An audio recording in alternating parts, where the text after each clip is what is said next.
Primarily, a colorist's job is to create and build a specific look for a movie. Cinematographers will shoot raw images, which means there is no set look built into it, and it gives me all the latitude within the image. So Claudio, when he picks the equipment that he's going to use for any movie or any project, you know, it has to specifically fit the need for the project.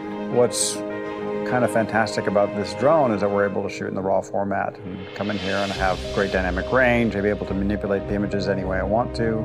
It's just nice to have that color fidelity to be able to kind of squash and manipulate and push shadows up or push highlights down or just kind of create a mood. So I mean, I always like shooting in the raw. Get as much as you can. You know, I went through the whole era from film to tape to now digital, so we've seen everything. But I think the most dominant format that we're seeing here in the broadcast and theatrical is now raw acquisition. It makes our jobs a lot easier when we have footage that has this much range in it and this much flexibility.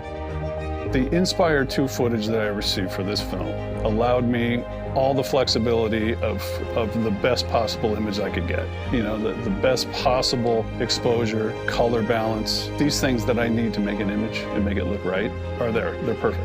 So the look that we were trying to achieve in this was more of a period piece, not completely monochromatic or sepia.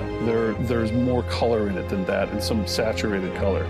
You know, we wanted it to feel kind of a turn-of-the-century era color film. There isn't one shot that we compromised for color purity, for separation of images, for black, for low light detail, highlight detail. The Inspire 2 has a new feature to it that's very different from the Inspire 1. It has a new SSD system that allows you to mount directly onto your DIT station or your computer. So you no longer need a proprietary application to mount the drives on there. You're able to go right from the Inspire's drives, plug directly into your dock on set, and be able to get instant access to the files that were shot.